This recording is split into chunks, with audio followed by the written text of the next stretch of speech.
I reach my destination and you too. Chandrayaan. ये message मिलते ही इसरो का पूरा ग्राउंड स्टेशन तालियों की गड़गड़ाहट से गूंज उठा। इसरो ने वो कारनामा कर दिखाया जिसे दुनिया मान रही थी नामुमकिन। चांद से आए कामयाबी की तस्वीर। अब शुरू हुआ मिट्टी से लेकर एलियन तक की खोज का महाप्रयोग।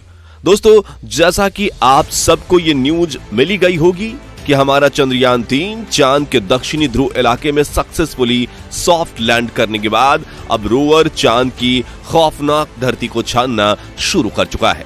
इस बड़ी उपलब्धि पर देश के पीएम और सभी राज्यों के सीएम खुद, साथ ही साथ दुनिया की सभी space agencies, NASA, Roscosmos, China और यूरोपीय अंतरिक्ष एजेंसी इसरो वैज्ञानिकों को बधाई दे चुकी है।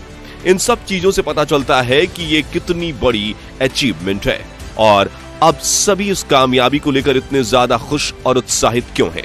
लेकिन हम आपको बता दें कि इस मिशन को अभी पूरा नहीं किया गया है।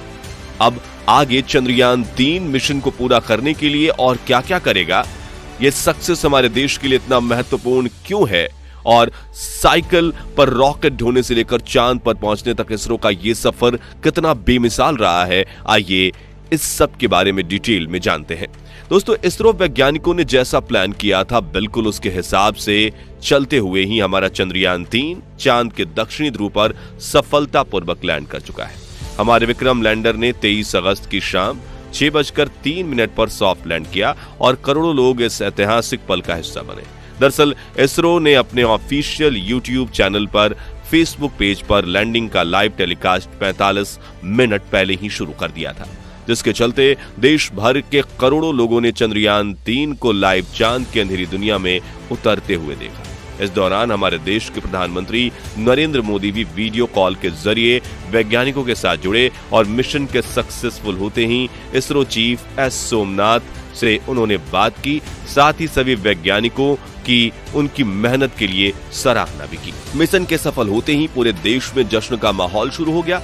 बहुत सी जगहों पर लोगों ने आतिशबाजी करके इस पल को सेलिब्रेट किया। यहाँ तक कि जैसे ही चंद्रयान-3 ने चांद की सतह पर लैंड किया, इसरो चीफ एस सोमनाथ अपनी खुशी को जाहिर करने से रोक नहीं पाए और उनकी आंखों में आंसू साफ साफ नजर आ रहे थे। आपको याद होगा 4 साल पहले 2019 के दौरान जब चंद्रयान-2 फेल हुआ था, तब उसी समय इसरो के चीफ के-7 की आंखों में आंसू थे। लेकिन फर्क सिर्फ इतना था कि तब वो आंसू गम और अफसोस के थे, जबकि अब की बार ये आंसू खुशी के आंसू थे। और खुशी हो भी क्यों ना, चांद के दक्षिणी ध्रुव में लैंड करना एक बहुत बड़ी कामयाबी है और इस मिशन की सक्सेस के चलते इसरो की गिनती दुनिया की सबसे बड़ी और एडवांस स्पेस एजेंसीज में की जाएगी। लेकिन दोस्तों, यहाँ इस मकाम पर पहुंचना इसरो के लिए कोई आसान काम नहीं रहा, बल्कि इसरो की ये कामयाबी एक ऐसी इंस्पिरेशनल स्टोरी है जो सदियों तक सुनाई जाएगी। दरअसल इसरो की नींव साल 1969 में रखी गई थी। ये वो दौर था जब अमेरिका और सोवियत यूनियन के बीच एक स्पेस रेस चल रही थी और दोनों देशों के बीच एक कंपटीशन छिड़ा हुआ था कि चांद पर इंसानों को सबसे पहले कौन भेज पाएगा। तब इस फील्ड में भारत का दूर दूर तक कोई नामो निशान नहीं था। उसी दौरान हमारे इंडिया के फेमस फिजिसिस्ट और एस्ट्रोनॉमर विक्रम साराभाई भारत का पहला रॉकेट लॉन्च करने के लिए एक परफेक्ट जगह ढूंढ रहे थे और उनके कोलीग व हमारे भारत के पूर्व राष्ट्रपति एपीजे अब्दुल कलाम इस काम में उनकी मदद कर रहे थे। ये वो टाइम था जब इसरो के पास एक छोटा सा रॉकेट लॉन्च करने के लिए खाली जमीन तक नहीं थी। और आप ये जानकर हैरान रह जाएंगे कि भारत के पहले रॉकेट व उसके पार्ट्स को लॉन्च पैड तक लाने के लिए साइकिल और बैलगाड़ी का यूज किया गया था।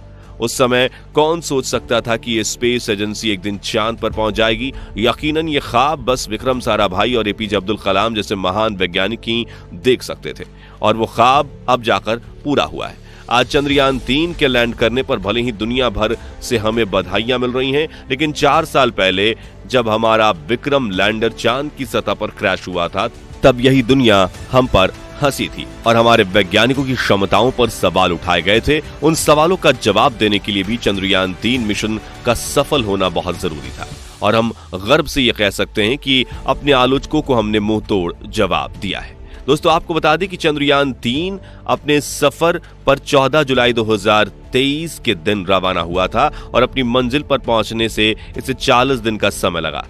आप में से काफी लोगों के मन में यह सवाल आ सकता है कि चंद्रयान को चांद पर पहुंचाने में इतना ज्यादा टाइम क्यों लग गया। असल में दोस्तों इसका कारण यह है कि इसरो का टारगेट सिर्फ चांद पर पहुंचना ही नहीं बल्कि बहुत कम बजट में इस पूरे मिशन को अंजाम देना था। उदाहरण के लिए रूस का लूना 25 10 दिनों के अंदर चांद पर पहुंचने वाला था। उसका बजट चंद्रयान 3 के बजट से लगभग 3 गुना ज्यादा था, लेकिन फिर भी वो ये कारनामा नहीं कर पाया और लैंडिंग के लिए तय किए गए समय से 2 दिन पहले ही क्रैश हो गया। जबकि हमारा चंद्रयान भले ही धीमी गति से आगे बढ़ा, लेकिन इसने मंजिल पर पहुंचकर दिखाया। दरअसल इस मिशन के दौरान चंद्रयान 3 ने फ्यूल की जगह पृथ्वी और चांद की ग्रेविटी का इस्तेमाल ज्यादा किया, जिसने मिशन का कॉस्ट बहुत ही कम कर दिया और इसरो ने नामुमकिन बजट में इस मिशन को मुमकिन कर दिखाया। आपको ये खुद जानकर हैरानी होगी कि जितने पैसे में इसरो चांद पर पहुंच गया, उतने में तो आज एक फिल्म बनकर तैयार होती है। दोस्तों, जिस समय चंद्रयान 3 अपनी टारगेट लोकेशन पर उतरने वाला था, तब लाइव प्रसारण देख रहे लोगों और इसरो के ग्राउंड स्टेशन में मौजूद वैज्ञानिकों की टेंशन 7वें आसमान पर थी, क्योंकि इस मिशन में सिर्फ इसरो ही नहीं बल्कि भारत का भी बहुत कुछ दांव पर लगा हुआ था। ऐसे में जरा सी गड़बड़ी पूरा खेल बिगाड़ सकती थी, लेकिन हमारे वैज्ञानिकों ने अपनी सभी कैलकुलेशन और टेक्नोलॉजी को सही साबित करते हुए चांद की दक्षिणी ध्रुव पर सफलतापूर्वक लैंड किया। इस मिशन को लेकर इसरो इतना तैयार था कि अगर कुछ गड़बड़ी होती तो प्लान बी पहले से ही रेडी कर लिया गया था। साथ ही हमें यह भी जानकारी मिली थी कि अगर प्लान ए में कोई दिक्कत आती तो इसरो लैंडिंग को वहीं रोक देता और फिर यह लैंडिंग अगले महीने की जाती। यहां तक कि इसरो चीफ एस सोमनाथ ने खुले रूप से यह दावा किया था कि इस बार चंद्रयान हर हाल में लैंड करके रहेगा। इस कॉन्फिडेंस का कारण यह था कि इसरो वैज्ञानिकों ने चंद्रयान 2 में की गई अपनी पिछली गलतियों से सीखकर इस बार काफी सारे बड़े और अहम बदलाव किए थे। जैसे इस बार चंद्रयान 3 के लैंड करने के एरिया को पिछली बार से 40 गुना बड़ा रखा गया है।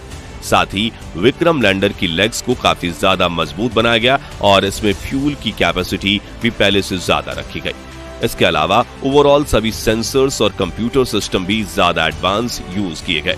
इन सभी चीजों के चलते वैज्ञानिकों से लेकर हम आम लोगों तक सबसे पहले ही इस मिशन के सफल होने की उम्मीद थी और हुआ भी बिल्कुल वैसा ही। लेकिन दोस्तों, आपको बता दें कि काम अभी पूरा नहीं हुआ है। अब चांद पर महाप्रयोग शुरू हो गए हैं। दरअसल रोवर को अब चांद की जमीन पर यहां वहां घूमकर कई सारे टेस्ट करने हैं, जो 14 दिनों तक चलेंगे। रिसर्च के इस काम को हमारा प्रज्ञान रोवर अंजाम देगा, जिसे विक्रम लैंडर के अंदर सवार करके चांद पर भेजा गया था। चांद की मिट्टी का सैंपल लेकर उसकी जांच करना, वहां के पत्थरों और चट्टानों पर परीक्षण करना होता है, वहां आने वाले भूकंपों का कारण जानना होता है और सबसे जरूरी चांद की अंधेरी दुनिया में पानी की खोज करना है। और यदि पानी मिलता है तो वहां एलियन होना भी संभव है। ये सब कुछ इस रिसर्च का हिस्सा रहेगा जो अगले 14 दिनों तक चलने वाली है। और इसके बाद हमारा चंद्रयान इन सारे परीक्षणों का डेटा इसरो वैज्ञानिकों को भेजेगा। ये काम पूरा होने के बाद चंद्रयान 3 मिशन को आधिकारिक रूप से संपूर्ण मान लिया जाएगा। इस पूरे मिशन में बस एक चीज ऐसी है जिसको हमें थोड़ा दुख के साथ कहना पड़ रहा है। दरअसल हमारा विक्रम लैंडर और प्रज्ञान रोवर मिशन पूरा होने के बाद चांद पर ही रह जाएंगे, क्योंकि इसरो ने इन्हें वापस धरती पर लाने का कोई प्लान नहीं बनाया है। अपने काम को पूरा करके हमारी ये दोनों उपकरण हमेशा के लिए अलविदा हमसे कह देंगे। तो दोस्तों, आप लोग चंद्रयान 3 के सफल होने पर कैसा महसूस कर रहे हैं? अपना जवाब कमेंट के माध्यम से जरूर शेयर कीजिएगा। बाकी हमारी आज की इस वीडियो में बस इतना ही। वीडियो अच्छी लगी हो तो इसे लाइक और शेयर जरूर करना, और अगर आप हमारे फेसबुक पेज पर नए हैं तो पेज को फॉलो जरूर करें। मिलते हैं जल्दी ऐसी एक और इंटरेस्टिंग वीडियो में, तब तक के लिए गुड बाय, जय हिंद।